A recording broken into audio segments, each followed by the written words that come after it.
Recentemente, a ministra Carmen Lúcia solicitou aos tribunais de cada estado a média salarial dos juízes. O resultado assustou a população. Em alguns estados, como o Rio de Janeiro, os vencimentos dos juízes chegam em média a mais de R$ 65 mil, quase o dobro do teto salarial. A repórter Luanda Bello conversou sobre essa situação com o presidente da Associação dos Magistrados do Maranhão. Boa tarde, a gente conversa agora com o presidente da Associação de Magistrados do Maranhão, juiz Ângelo Antônio Alencar dos Santos. Boa tarde. Bom, como é que a Associação de Magistrados do Maranhão tem avaliado a determinação da ministra Carmen Lúcia, que diz que as cópias das folhas de pagamento do juiz agora precisam ser encaminhadas ao CNJ? Como é que vocês avaliam isso? Esse acompanhamento já aconteceu? O que muda agora? Recebemos essa determinação do CNJ de forma bastante tranquila, magistratura mesmo, porque entendemos que todos esses dados remuneratórios, todos esses dados estão dispostos no portal da transparência e que o Tribunal de Justiça tem mantido de forma legal e de forma atualizada. De uma forma geral, existe uma certa dificuldade do cidadão comum acessar essas informações no portal da transparência, acessar o valor, por exemplo, dos salários do juiz. Por que isso acontece? O que a gente entende é que a intenção do CNJ é uniformizar essas informações, né?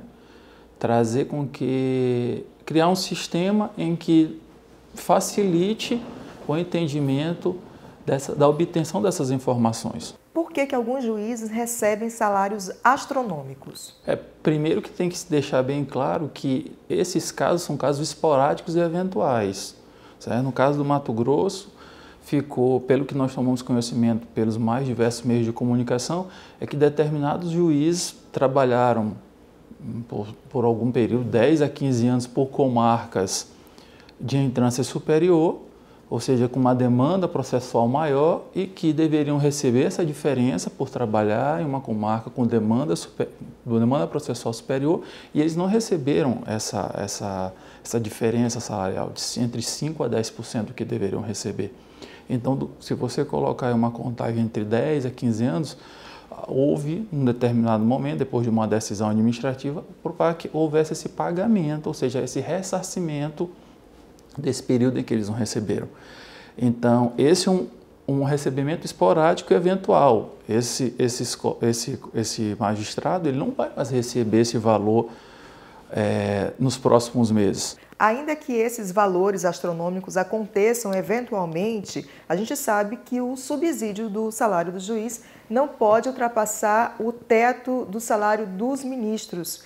Mas o que acontece é que com os auxílios, isso acaba inflando os salários. Como é que isso aí poderia ser ajustado? O teto, ele corresponde ao teto remuneratório. Alguns benefícios, como o auxílio moradia, que é uma decisão do Supremo Tribunal Federal, ele tem o caráter de indenizatório.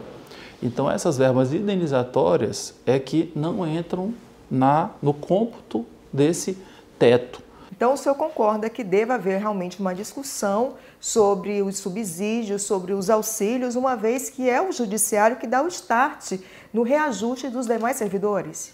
Ponto. Reajuste esse que não tem sido respeitado nos últimos 4 anos, não tem sido cumprido o texto constitucional em relação, principalmente em relação à magistratura, que vamos dizer assim, aquele que puxa o salário ou a remuneração do serviço público.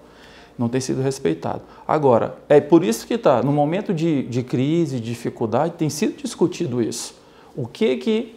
Vamos esclarecer o que vai ser inserido no teto remuneratório e aquilo que vai ficar fora do teto remuneratório, aquilo que tem o caráter de indenização. Em relação ao custo dos magistrados no país, como é que o Maranhão se insere nisso? Em relação ao custo do magistrado, que acabou de ser divulgado, o Maranhão insere-se como um dos piores em termos de custo magistrado. Nós apresentamos um dos menores custos de investimento no magistrado. O que isso significa? Que nós estamos abaixo da média nacional e que nesse custo, na verdade, apesar de ter apresentado um número acima, um valor que é acima do teto constitucional, como vários meios de comunicação tocou nesse ponto, mas o que a gente tem que explicar é que nesse custo, nesse valor do custo, insere-se, como nós já falamos aqui, insere o valor de férias, insere o valor de 13º e dessa verba, principalmente o valor do auxílio moradia que foi tocado.